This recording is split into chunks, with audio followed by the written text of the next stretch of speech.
What up, Mr. Carrier? Climate change and the impact it has on the world. In Nebraska, people have the luxury of cooler air, even though most people want to live somewhere warmer. So when it reaches 50 to 60 degrees in January, people call it nice weather.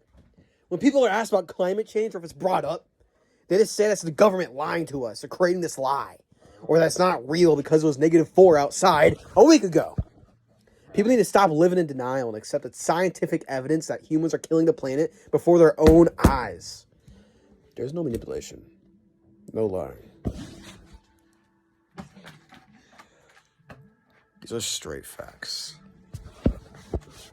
And people need to listen before it's too late. So the first topic is, what is climate change?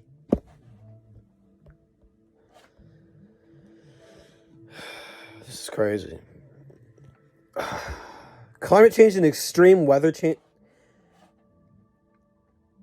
Climate change is extreme weather changes over time that is caused mainly by humans.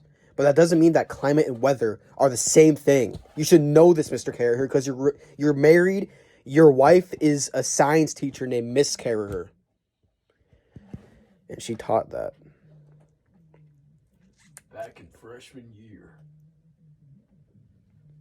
Climate change is change in weather. I'm sorry, Mr. Carrier, for this performance. I'll get back on track now. Climate change. What do I do? Climate is change in weather over a long period of time, while weather is more of a short period of time.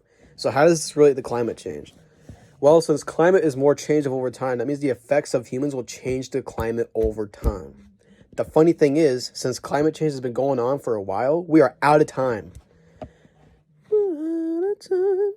We're living in the period where we're experiencing the long-term effects. That was the weekend, by the way. The crazy thing is that the common theme of climate change is that the main source is humans. There are 8 billion people in the world. The amount of people using our resources are going up. The more people using resources, the less we have.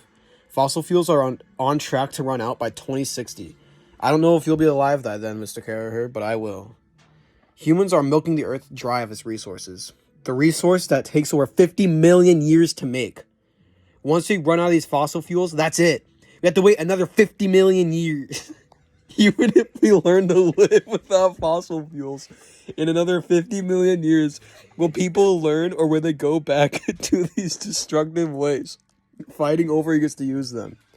Will people realize that fossil fuels are outdated and go to better resources, or it's too ignorant to accept the change? There are alternative energy sources and solutions to these problems that we have. One of the problems we have that don't include fossil fuels is cows. Farms are mass-producing cows. Even though it sounds silly, cows fart a lot, and it contributes to climate change. This isn't a joke. When cows fart, they produce methane, which is really bad for the atmosphere. But farmers are looking for a better diet for cows. Little do they know, the real solution is more clear than they think. The solution to this problem is to push more plant-based meats instead of relying on animals. The fact is, right now, livestock contributes 14.5% to climate change. That's just the animals. Including agriculture, it's around 37%.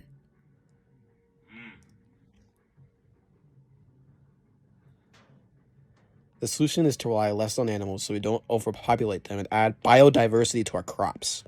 Biodiversity would improve our overall state of life. It would ensure food and security.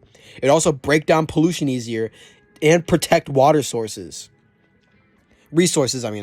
Sorry. It is insane that the earth is the solution, but people continue to fight against it.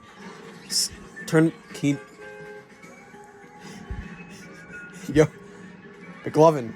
What? You turn that down a little bit. Fortnite.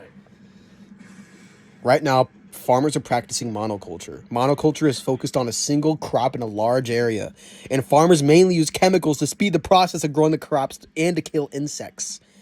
Growing one crop creates problems for the farmers in the world. Using one crop creates pest problems, which leads to more chemicals. Also, growing one crop is completely against the biodiversity idea.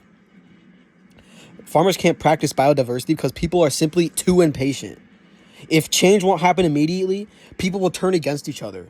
An example is politics. If the president that people don't want gets into office, they look for outlandish ideas and theories about why, when the real answer is that they just lost and they weren't there.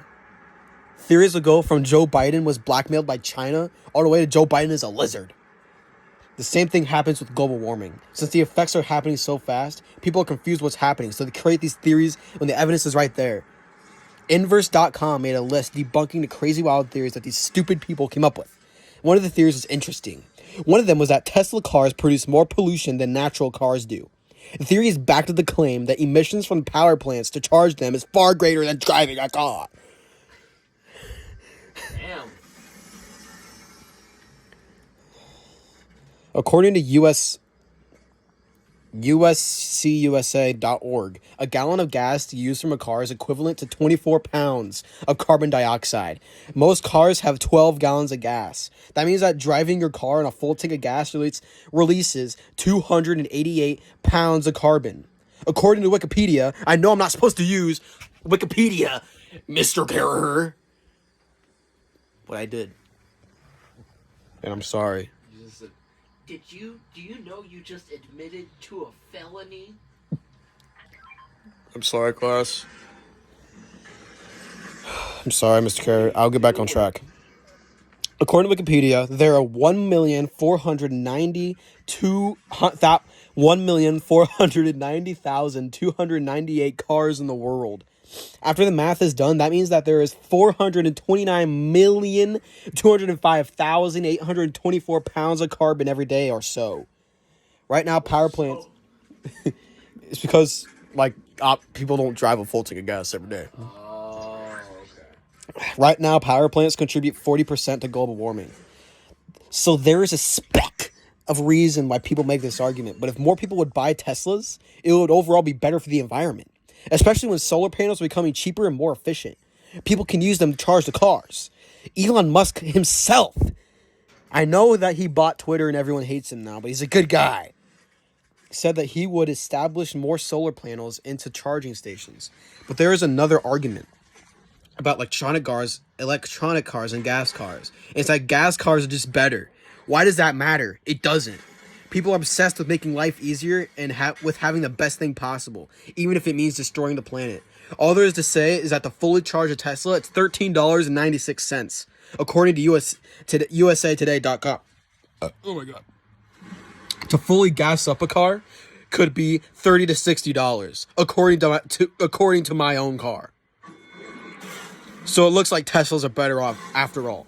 But wait, there's one thing about Teslas that people bring up constantly. The battery. If your battery dies, it costs $16,000 to at least replace. According to Elon Musk himself, Tesla batteries are supposed to last 22 to 37 years for an average person. If they deteriorate within the time of the warranty, Tesla will replace it. People are too incompetent to do the research, and it's mind-boggling. So in conclusion, we need to practice biodiversity more in our agriculture, and we need to use more efficient resources. Not we, people. I'm sorry. It says people in there, but I said we. People. But the thing is, people need to all do this. Not just one person, not just one neighborhood. People all across the globe need to practice these... Oh my god. These... Did I not write a conclusion? Because I'll write a conclusion. I messed it up. Okay.